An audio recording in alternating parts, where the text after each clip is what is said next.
High, তোমাদের কাছে আবার একটা নতুন ভিডিও নিয়ে চলে এসেছি মা ও ছেলের যুগলবন্দি চ্যানেলে। তো দেখতেই পাচ্ছ আমরা বেরিয়ে পড়েছি 14ই আগস্ট সন্ধে 5:30টার সময় আমরা বেরিয়েছিলাম গড়িয়া থেকে। রাতে পৌঁছেছি আসানসোল, তখন বাজে 1টা।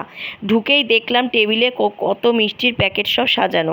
জামাই আসছে, বুঝতেই পারছো, বিভিন্ন রকমের মিষ্টির প্যাকেট। তো আমি বললাম, মাইমা কোনো কিছু ভালো জিনিস শুরু করার আগে আগে মিষ্টির ছবিগুলো দেখে নিই। তার মধ্যে 2-3টে পেটেও ঢুকে গেছে। তখন তারপরের দিন সকালবেলায় তোমাদের এই ভিডিওটি করে দেখাচ্ছি আর কি, কারণ রাতে আর ইচ্ছাই হয়ে ওঠেনি যে ভিডিও করি। খাবারও ছিল অনেক সুন্দর সুন্দর, কিন্তু আর ছবি তোলার ইচ্ছাটাই ছিল না। তখন মনে হচ্ছিল খেয়ে শুয়ে পড়ি। তো মাইমাকে বললাম কিছু বলো। মাইমা এতই আস্তে কথাগুলো বলছিল যে মাইমার কথাগুলো শোনাই যাচ্ছিল না, যার ফলে আমি আমার কথাগুলো ভয়েস ওভার করে নিলাম। তো তারপরে ঘুরতে ঘুরতে চোখে পড়লো এই সুন্দর মানিক প্ল্যান্টটি, কি সুন্দরভাবে গজিয়ে উঠেছে। তারপর ঘরগুলো একটু ঘুরে ঘুরে ভিডিও করছিলাম। বিভিন্ন সময় বিভিন্ন রকম চেঞ্জ হয়। এই যে দুর্গা মায়ের মুখটি, এটা পুরুলিয়া থেকে আমরাই এনে দিয়েছিলাম। এই অন্য ঘরে ঢুকতেই দেখছি মামা, ওলার বাবা, ওলা সবাই বসে গল্প করছে।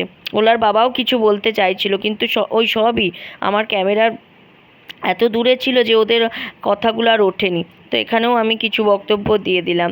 দেখো, ছোটো মামা বসে আছে মনোযোগ দিয়ে ওলার বাবার কাছে, কী যে মোবাইলে দেখছিল। তারপরে দেখলো যে কি বলে, আমার দিকে বলতেই আমার দিকে মুখটা ফ্যাল ফ্যাল করে তাকালো। এই দুই মামা মাইমা আমার ভীষণ ভালো। এখনও অবধি দিদা দাদু তো কবে আমাদের ছেড়ে চলে গেছে, কিন্তু ওদের ভালোবাসাটা নিয়ে আমরা ছুটি পেলেই ছুটে আসি। বেশ ভালো লাগে। আর ওলা তো বিন্দাস, পড়াশোনা নেই, কিছু নেই, বেশ ভালোই সময়গুলো কাটছে।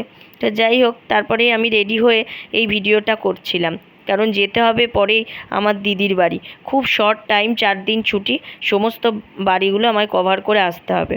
তা যাই হোক, এখানে দেখতেই পাচ্ছ ঠাকুরের ছোট্ট জায়গা। লক্ষ্মী ঠাকুর, গোপাল ঠাকুর, শিব ঠাকুর সব কি সুন্দর করে সাজানো আছে।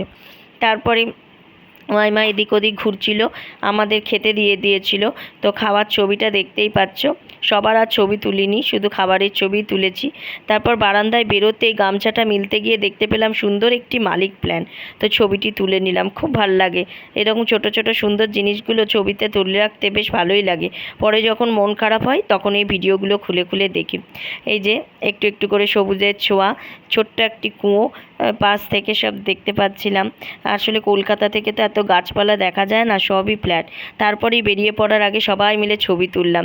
ওই যে ছোটো মেসো নীল রঙের জামা পরে, দেখতেই পাচ্ছ, ছোটো মেসো আমার সাথে দেখা করার জন্য চলে এসেছিল। সবাই দেখা করে বেরিয়ে পড়লাম নেক্সট ট্যুরে। এবার পরেরটা দেখাবো। নেক্সট ট্যুরে আমরা বেরিয়ে পড়েছিলাম, চলে যাচ্ছিলাম রানীগঞ্জ দিদির বাড়ি।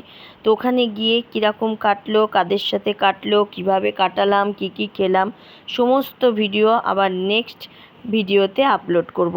তোমরা আমার চ্যানেলটাকে সাবস্ক্রাইব করো, লাইক করো। টাটা।